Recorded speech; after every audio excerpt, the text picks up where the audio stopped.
मेरे तुम्हारे बीच में जो साथ फेरों का रिश्ता था, खत्म। जो भी था हमारे बीच में, सब खत्म।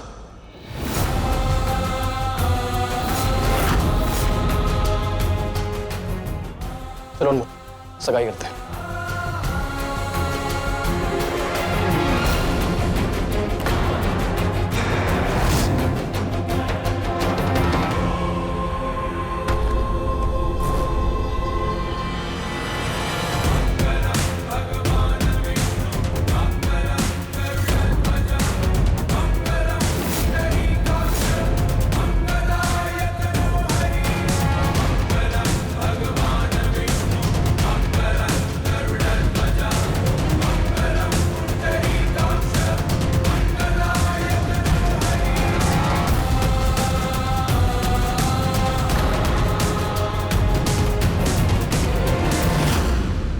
अनमोल, मुझे अपनी मॉम को देखने हॉस्पिटल जाना है। अब मैं भी साथ चलती हूँ। चलो।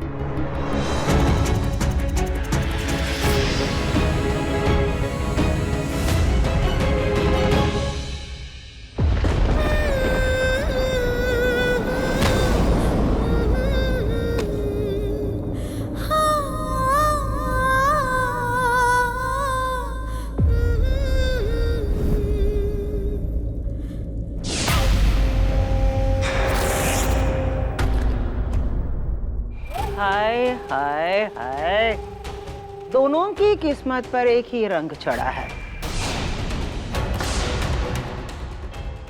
एक ये पत्नी जिसका पति मौत की डोर अपने हाथ में लेकर खड़ा है, और एक ये पत्नी जिसका पति बने बनाए रिश्तों को मौत दे गया।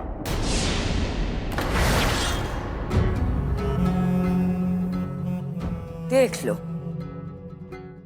हमें ललकारा था ना। अरे हम वो बादल हैं जो बिना गरजे ही बरस जाते हैं, समझी? आज तो सिर्फ प्यार गया है, आगे देखो जिंदगी में क्या क्या जाता है। छीन ली ना इन दोनों से उनकी जिंदगी की थाली, पाताली दे ताली। मैं तुम दोनों को नहीं छोड़ूंगी। प्रार्थना,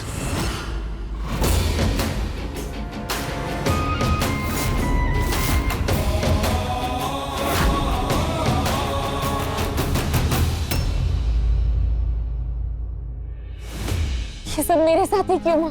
रुद्र ने मुझ पर विश्वास क्यों नहीं किया? क्योंकि उसकी आंखों पर झूठ की पट्टी बंधी हुई है। अनमोल की तरह उसे भी गलतफहमी हुई है। मिट जाएगी। नहीं मिटेगी माँ। तूने सही कहा, नहीं मिटेगी, हमें मिटानी होगी। देख, उम्मीद की डोर कभी मत छोड़ना। एक यही उम्मीद की डोर है जो तुझे रिश्तों तक ले जाएगी, और आसमान पे बैठे उस भगवान तक जिस पे हमें अटूट विश्वास है। देखना, हमारे शिव जी अपने रुद्र नाम को सार्थक करेंगे और उसे ही तेरा सारथी बनाएंगे। देख, मैं जानती हूँ तेरे दिल में भी रुद्र के लिए थोड़ा थोड़ा प्यार जग रहा है, बहुत फिक्र है तुझे उसकी। इसीलिए तुझे रुद्र को जाकर सब कुछ सच बताना ही होगा। उर्वशी और पाताली ने जो चाल चली है, उस चाल को पलटना होगा। उसके मॉम डैड के खिलाफ सबूत जुटाने होंगे तुझे। हाँ हाँ माँ, याद आया। मैं जब रुद्र को ढूंढने गई थी, तब मैंने रुद्र की माँ को उस इंसान से बात करते हुए देखा। वही इंसान जिसने पापा पर वार किया था। मैं उस इंसान का चेहरा तो नहीं देख पाई, पर उसका चेहरा रुद्र की मॉम ने देखा है, इसलिए तो मैंने उसकी मॉम पर वार किया। इन लोगों ने बहुत बड़ा खेल खेला है। हमें लगा था कि इनका प्लान सिर्फ खजाना लूटने का है, पर नहीं, इसके पीछे उनका कोई बहुत बड़ा प्लान है। हमें जल्द से जल्द उस इंसान के चेहरे से नकाब उतारना होगा जिसने ऋषभ पर वार किया, क्योंकि इस सब का मास्टरमाइंड वही है। हाँ माँ, आप सही कह रही है। खेल जितना दिख रहा है उससे कई ज्यादा बड़ा है। हमें इसका तोड़ करने के लिए एक षड्यंत्र रचना होगा, लेकिन बहुत ध्यान से, क्योंकि वो अनजान चेहरा जो भी है, उसकी नजर हमेशा हमारे ऊपर ही। माँ, वो दुश्मन हमारे घर में ही है, हमारे बहुत करीब है। बस हमें उसे ढूंढना है, और मैं ढूंढूंगी। ये मेरा वादा है आपसे, वो भी आज रात को है। जिसने मेरे पापा पर वार किया है, उसका चेहरा मैं सामने लाकर लाऊंगी।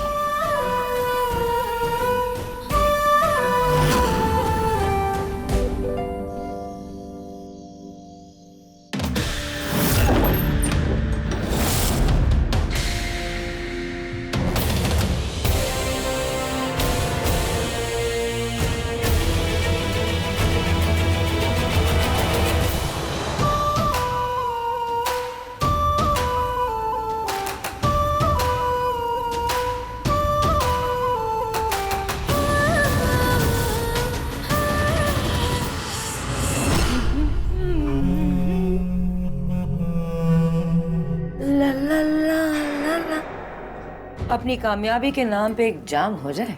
नहीं नहीं, पाताली तभी पिएगी जब वो प्रथा पूरी तरह से बर्बाद हो जाएगी, टूट जाएगी। ऐसी बर्बादी के रास्ते पर तो वो चली ही गई है।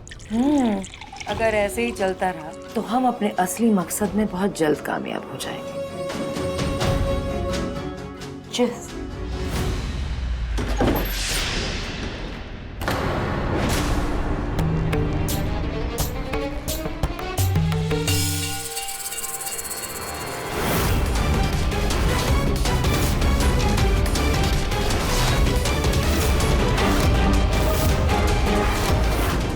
अरे उर्वशी जी, आपने प्रथा को ही देखा है? कहीं दिख नहीं रही। अरे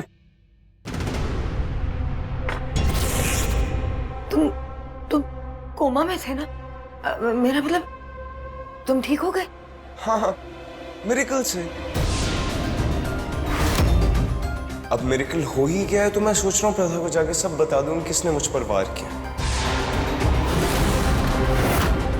तो अगर आपको वो कहीं दिखती है तो मुझे जरूर बताइएगा।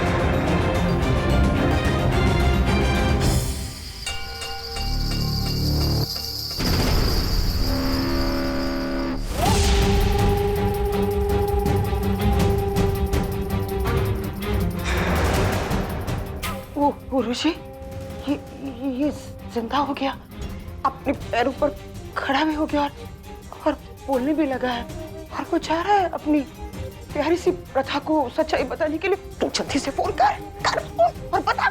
हाँ।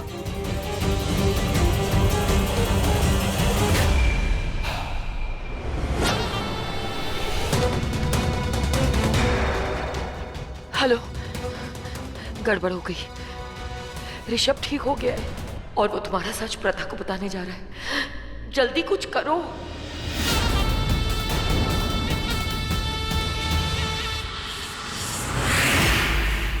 लग गया तीर निशाने पर।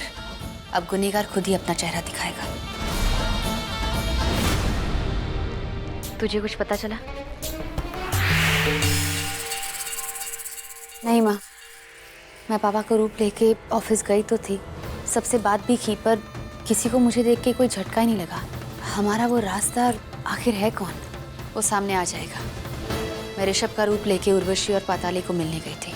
वो लोग ऋषभ को देखकर बहुत डर गए थे और उन्होंने उस राजदार को फोन कर दिया था।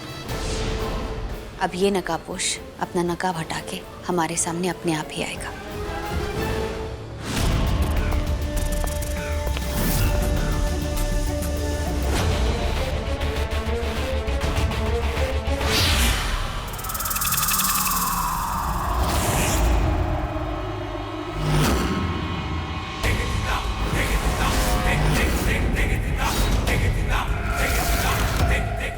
ये तो वही परछाई जो मैंने उस दिन रुद्र की मॉम के साथ देखी थी।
आप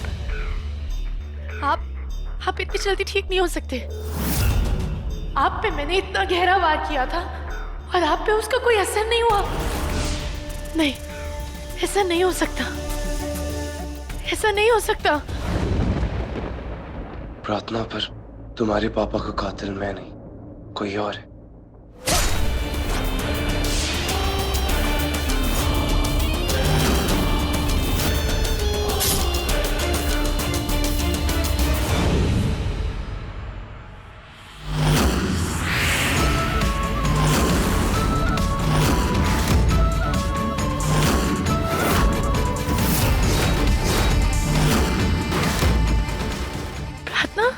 तो वो नकाबपोश, वो राजदार दुश्मन तुम हो, हमारी अपनी होके हमें ही धोखा दिया।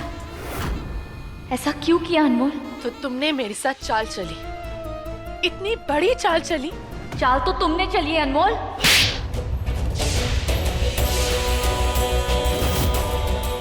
तुम्हारे पापा ने तुम्हें कितना प्यार किया और फिर भी तुमने उनके पीठ पर छुरा घोंपा।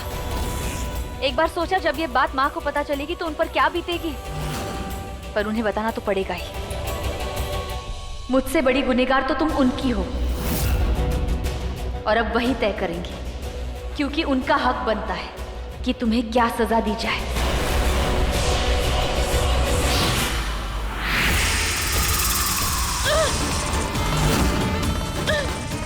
छोड़ो मुझे, छोड़ो मुझे। प्रार्थना, मेरा हाथ छोड़ो। प्रार्थना, मॉम देखो ना ये क्या। बस करो अपने यहाँ नाटक। अनमोल, तुम्हारा राज सबके सामने खुल चुका है। माँ, ये वही गुनहगार है जिसने पापा पर हमला किया था। प्रार्थना, तुझे गलतफहमी हो रही है। अनमोल ऐसा कभी नहीं कर सकती। नहीं, इसी ने किया है। क्या हो गया तुझे प्रार्थना? हाथ छोड़ इसका। हमेशा गलतफहमी का शिकार होती रहती है। इस बार कोई गलतफहमी नहीं है। मैंने खुद ने सुना है इसको रुद्र की माँ से बात करते हुए। इसी ने हमला किया है पापा पर। मैं कभी नहीं मान सकती कि अनमोल ऐसा कुछ करेगी। अनमोल, तू किसी और का नाम भी ले लेती ना तो शायद मैं मान जाती, पर अनमोल कभी नहीं। अनमोल तो खुद से भी ज्यादा ऋषभ से प्यार करती है। करना तो दूर, वो ऐसा कभी सोच भी नहीं सकती। तो आपको मेरी बातों पर यकीन नहीं हो रहा ना? तो ठीक है, ये खंजर वही खंजर है जिससे पापा पर वार हुआ था, और ये खंजर इसके पास था। ये खंजर इसके पास क्या कर रहा था? हम ये झूठ बोल रही है, मैं ऐसा नहीं कर सकती। आपको तो पता है ना, ये कुछ भी बोल रही है। मैं ऐसा कभी नहीं कर सकती हूँ। आपकी परवरिश माँ, कुछ भी बोल रही हो तुम। मम्मी झूठ बोल रही है, प्लीज आप इसकी बात पे भरोसा मत करना। पर मैंने इसे रंगे हाथों पकड़ा है, विश्वास कीजिए मेरा। मॉम, आप मेरी बात पे विश्वास नहीं करोगे?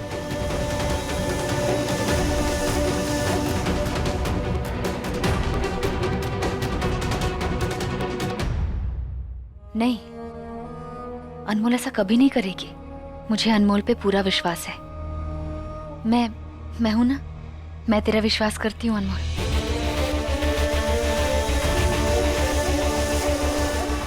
Thank you mom.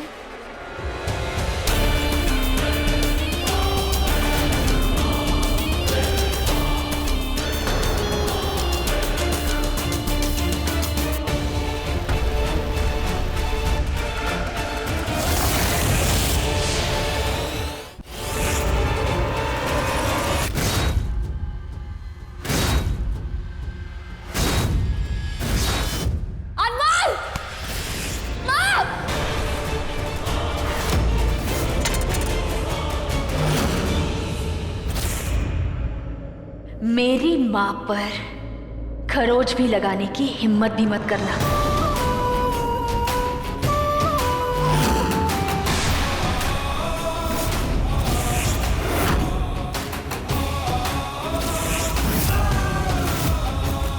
ऐसे क्या देख रहे हैं आप? क्या लगा था आपको? आप मुझसे इतना बड़ा झूठ बोलेंगे, इतनी बड़ी बात छुपाएंगी और मैं कुछ नहीं बोलूंगी? क्या लगा था आपको? आप मेरे जरिए इस लड़की यानी कि आपकी अपनी बेटी को इस घर में लाएंगे और मेरे प्यार से शादी करेंगे और मैं कुछ नहीं बोलूंगी, चुपचाप बैठ के तमाशा देखूंगी? नहीं, मुझे सच पता चल गया। मिसेस प्रथा ऋषभ गुजराल। नहीं अनमोल, ये सब सच नहीं है। मुझे ऋषभ को हमें नहीं पता था कि हमारी बेटी बदल गई है। हमेशा तुझे अपना समझ के ही पाला है। ये सब एक इत्तेफाक है। कोई इत्तेफाक नहीं था माँ, ये सब एक सोची समझी साजिश थी। हाँ,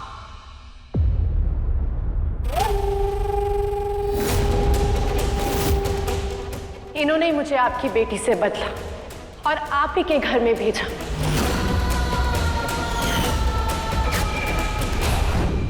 देख अनमोल, तू गुजराल की नहीं, हमारी बेटी है। तुझे बचाने के लिए हमने तुझे प्रथा के घर में भेजा है।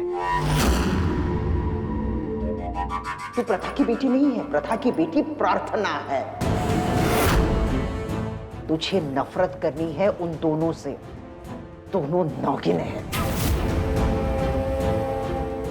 हमारे वंश के दुश्मन हैं और हमारे वंश को वो खत्म करना चाहते हैं। लेकिन हमारा जो वंश है ना, वो तुम्हारी रक्षा करना चाहता है। इसलिए हमने बच्चों को बदल दिया।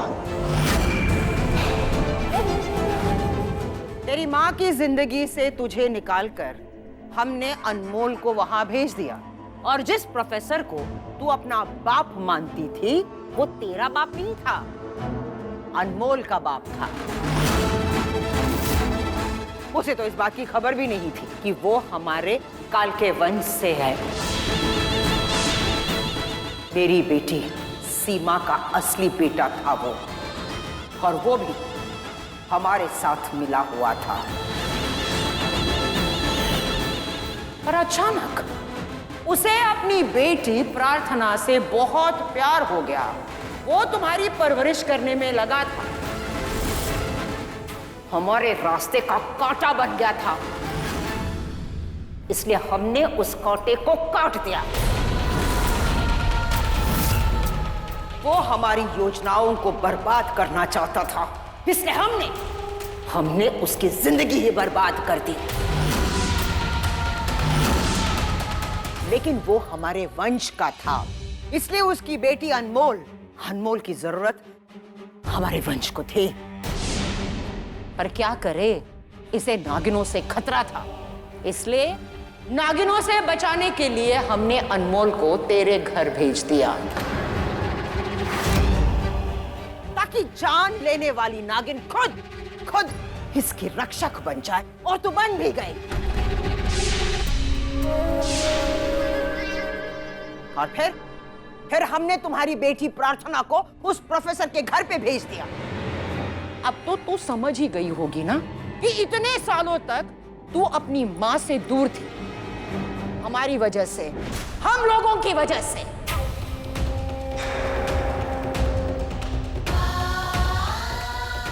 वैसे किस्मत का खेल देखो, मैं फाइनली आज अपनी ग्रेट ग्रैंडमदर से मिल ली।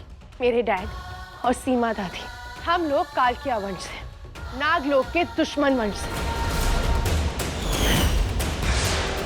आपको तो याद ही होगी ना, नागलोक की कालकिया वंश से दुश्मनी।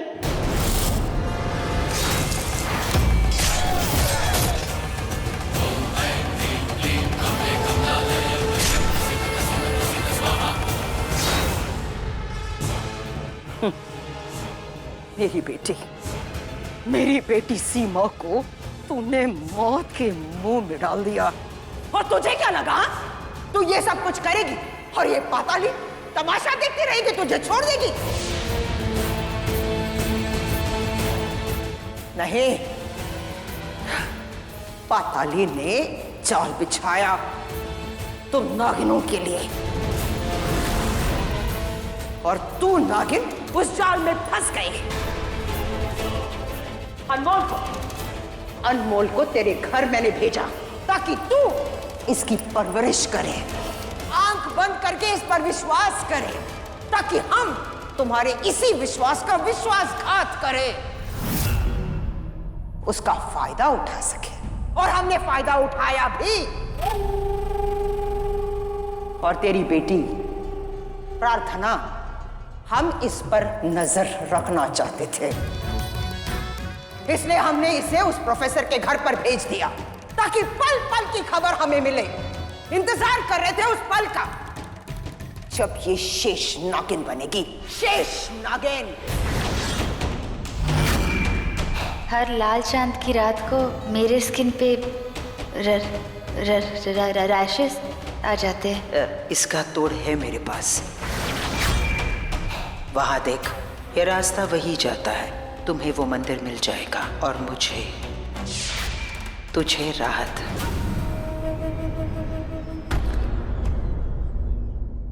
अनमोल, तुझे तेरे पापा ने कितना प्यार दिया था, फिर भी तूने उनके साथ ऐसा किया। अपने पापा पर वार। हाँ, किया मैंने वार। क्या करोगे? मार डालोगे मुझे? ओ नहीं, आप तो नागिन हो ना, तो डसोगे मुझे? तो डसो। आज आपकी दुश्मन और आपके पति की गुनहगार आपके सामने खड़े, तो मारो मुझे। डसो, दो सजा मुझे। मारो मुझे, मारो।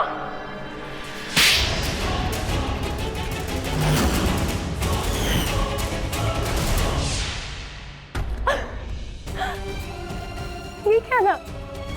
मैंने तो आपको मुझे जान से मारने के लिए कहा था, और ये आपने तो मुझे ही भी स्लैप मार दिया। Not fair. जान से मारो ना, सजा दो ना मुझे। ऐसे खड़े क्यों? जो मैंने गुनाह किया है ना, आपके पति को मारा है, सजा दो मुझे। मारो मुझे।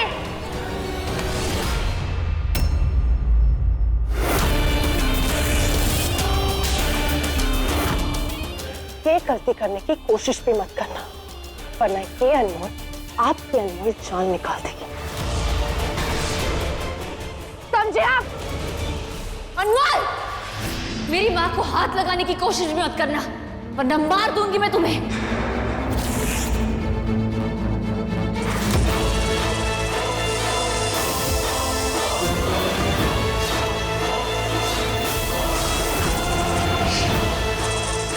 प्रार्थना, नहीं नहीं माँ, मुझे मत रोकिए। पहले इन कातिलों ने मुझसे मेरे पापा छीन लिए, फिर ऋषभ पापा पर हमला किया, फिर रुद्र, अब आप पे। बस अब मैं और नहीं सहूंगी, मैं नहीं छोड़ूंगी इन्हें। क्या करेगी? मुझे मारेगी? तो मारना। वैसे रुद्र से बात हुई थी ना हमारी, रास्ते में है वो, गाड़ी चला रहा है, और शायद उसके पीछे एक ट्रक भी है जो हमने भेजा है। तो सोचो, अगर वो ट्रक 120 की स्पीड में जोर से जाके रुद्र की गाड़ी से टकराया तो क्या होगा? रुद्र का तो गेम खत्म। उसका तो चेहरा भी देखने लायक नहीं बचेगा। प्रार्थना,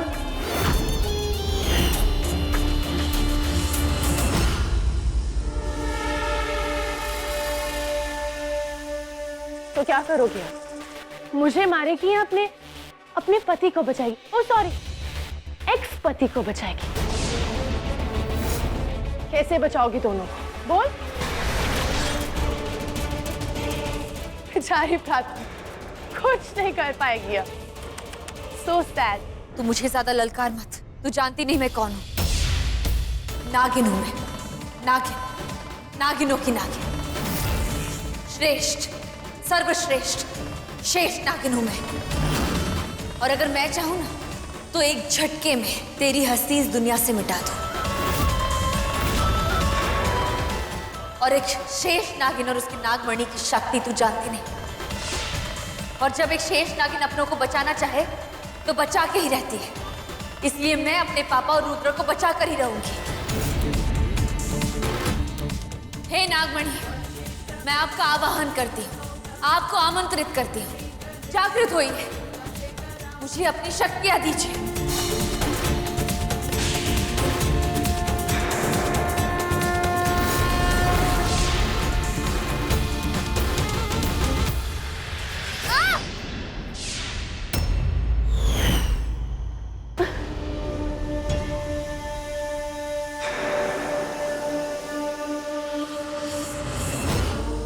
हे शिव जी, आज क्या हो रहा है? मेरी शक्ति इतनी कमजोर क्यों हो रही है? आपकी नागमणि मेरा साथ क्यों नहीं दे रही?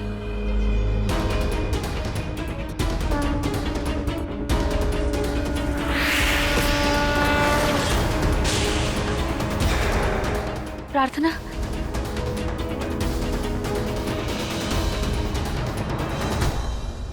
क्योंकि तेरे शिव जी की नागमणि तेरे पास है ही नहीं। नागमणि की शक्तियों के बिना शेष नागी तो किसी काम की नहीं। यही नियम है ना आपकी नागलोक का प्रथा। प्रार्थना, तेरी नागमणि तेरे पास नहीं है। ये झूठ बोल रही है। नागमणि मेरे पास ही है, बस पता नहीं मेरे वार खाली क्यों जा रहे हैं। क्योंकि वो नागमणि नकली है और असली नागमणि वहां है।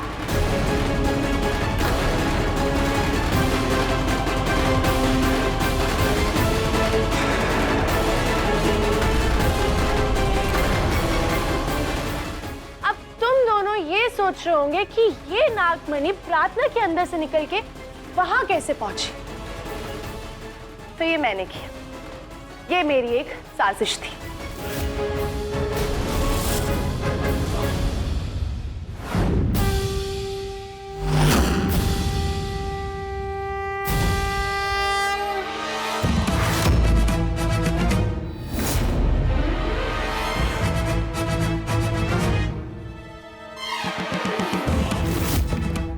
फाइनली मेरा आइडिया काम कर ही गया। निकाल दी प्रार्थना ने अपनी नागमणि। नहीं होगी तुम दोनों की ये पूजा पूरी, कभी भी नहीं।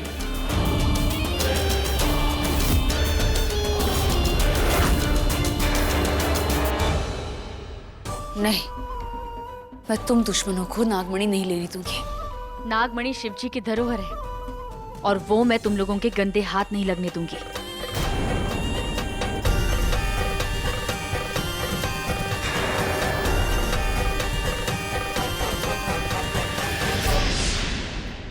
उस मणि को हाथ लगाने की कोशिश भी की ना तो तुम्हारा पति सीधा ऊपर। देख अनमोल, ऋषभ के साथ ऐसा वैसा कुछ मत करना। पता ऋषभ कहाँ है? बता दूंगी। पहले डिसाइड करो कि तुम्हें तुम्हारा पति चाहिए या फिर वो मणि, क्योंकि तुम्हारा पति तब तक ही जिंदा जब तक वो मणि हमारे पास है।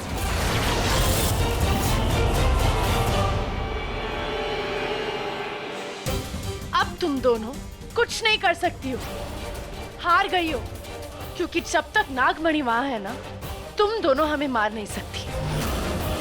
और किसी भी शेष नागिन की शक्तियां उस नागमणि के आसपास काम भी नहीं करेगी। तो वैसे देखा जाए तुम दोनों अब इस मंजर पे हो कि तुम किसी का भी कुछ बिगाड़ नहीं सकती हो। नागमणि हमारे घर में और नागमणि की एक सीमा होती है।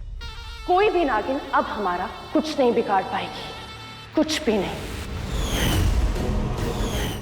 और हमारी रक्षा मणि खुद करेगी। अगर तुम्हें हमें मारना है तो तुम्हें हमें घर से बाहर भेजना होगा, जो कि हम जाएंगे नहीं। तो इस वक्त तुम दोनों एक मामूली सी नागिन, क्योंकि तुम दोनों की सारी शक्तियां तो वहां पे है। तो आप गलती से भी उस नागमणि को छूने की कोशिश भी मत करना, क्योंकि अगर तुमने ऐसा कुछ किया तो तुम दोनों अपने अपने पतियों से हाथ धो बैठोगे। अनमोल, देख ऐसा मत कर। बता मुझे ऋषभ कहाँ है? वो तेरे पापा है। अपने पापा के साथ ऐसा मत कर। बता ना, ऋषभ कहाँ है अनमोल? ऋषभ कहाँ है तुझे कभी पता नहीं चलेगा, लेकिन हाँ, तेरी जगह कहाँ है ये तुझे आज अच्छी तरह पता चलेगी। निकल यहां से। माँ! थैंक यू नागिन, हमें प्रोटेक्ट करने के लिए।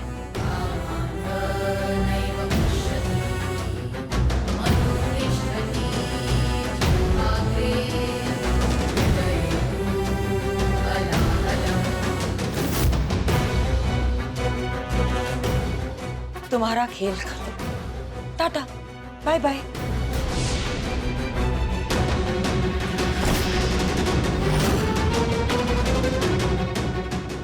अब ना तो कोई नागिन और ना ही कोई सर्वश्रेष्ठ नागिन तुम दोनों के पतियों को बचा सकती है।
माँ, आप ऐसे टूट नहीं सकती।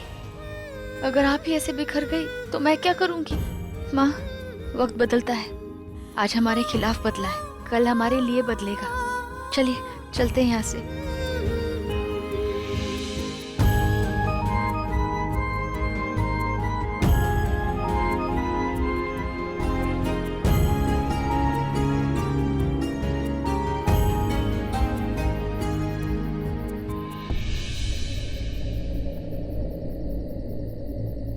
मैंने अपनी बेटी को खो दिया, अपनी अनमोल को हमेशा के लिए खो दिया मैंने। और मेरे पति अपने ही घर में दुश्मनों से घिरे हुए हैं।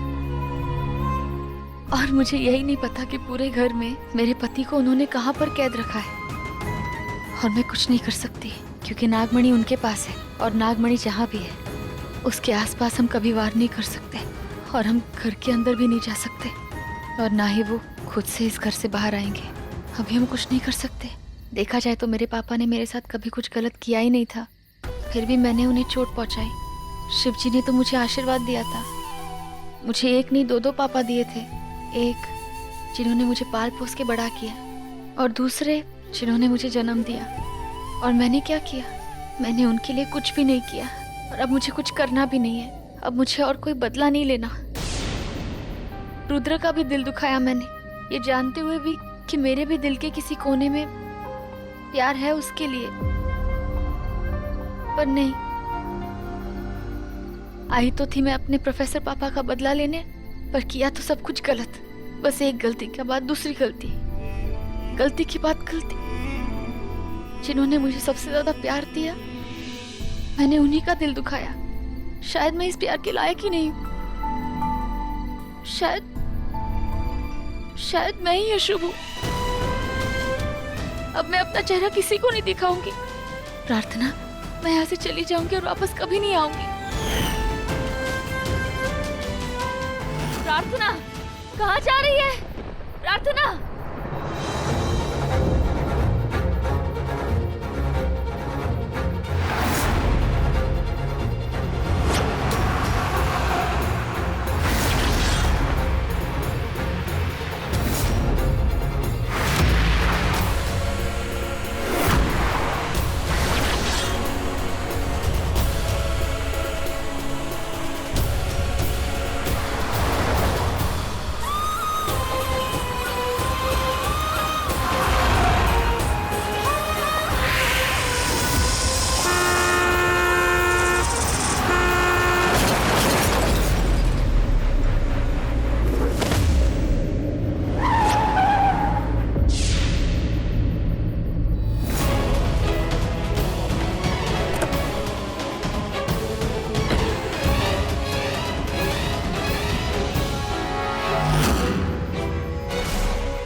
अरे अभी तो मैंने देखा था, एक लड़की मेरी गाड़ी से टकराई थी, पर यहाँ तो कोई नहीं है।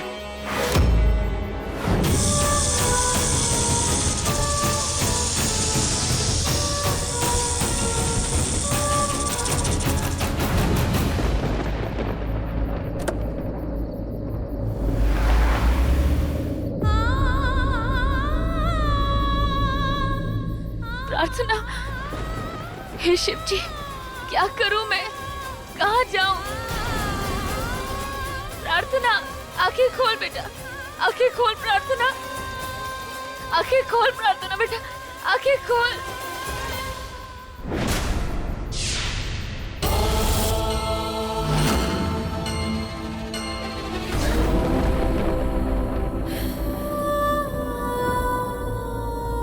तू एक नागिन है प्रार्थना,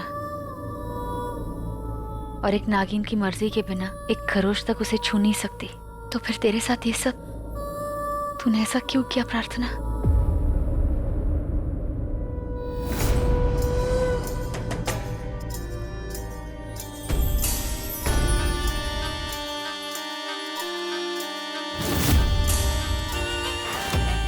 मैं जानती हूँ ये भी कोई आपका इशारा है नानी। ये भी जानती हूँ कि इस पायल के रक्षक आप ही है, पर ये नहीं जानती कि इस पायल का राज क्या है। इस पायल का प्रार्थना की बैग में मिलना, प्रार्थना को यहाँ लाना, दूसरी पायल का यहाँ मिलना, ये सब क्या है? जो भी राज है मुझे पता करना है। माँ,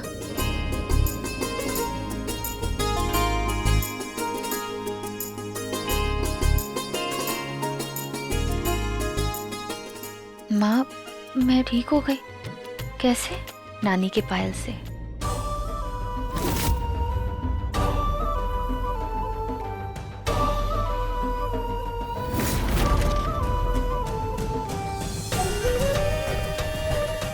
माँ, ये पायल तो मैंने पहले भी देखी थी जब मैं इस मंदिर आई थी, और शेष नागिन बनने से पहले भी मैंने ये पायल पहनी थी।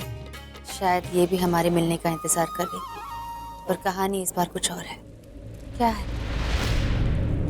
इस बार कहानी बदले की नहीं है, ये कहानी दुश्मनी की है। ऐसा कोई राज है जो इन्होंने हमसे छुपा के रखा है, जिस वजह से मेरी नानी की जान चली गई थी। पर वो राज क्या है वो पता लगाना होगा, और मैं जानती हूँ कि नानी चाहती है कि तू वो राज पता लगाए, तू उनका बदला ले। मैं और बदले नहीं ले सकती।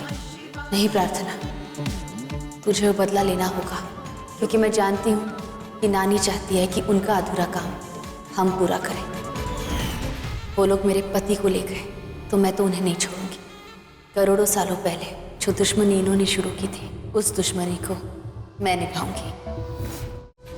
और प्रार्थना, तू एक नागिन है, तेरी रगों में सालों से नागिन का खून बह रहा है, और नागलोक की औरतें एक लड़ाई से कभी पीछे नहीं हटती।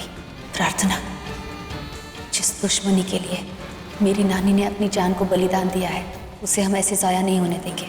इन लोगों से मैं बदला लूंगी, और ऐसा बदला लूंगी कि सब देखते रह जाएंगे। प्रोफेसर की मौत का बदला, मेरे पति का बदला, उस हर एक दुख दर्द का बदला लूंगी मैं। देख प्रार्थना, हमारे दुश्मनों के चेहरे देख।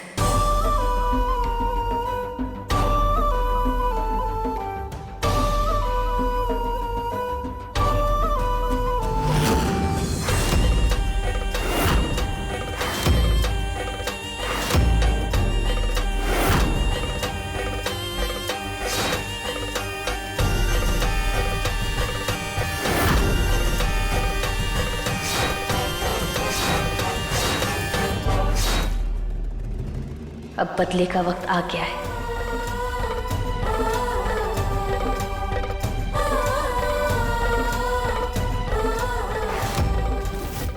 पर ये बदला हम कैसे लेंगे माँ?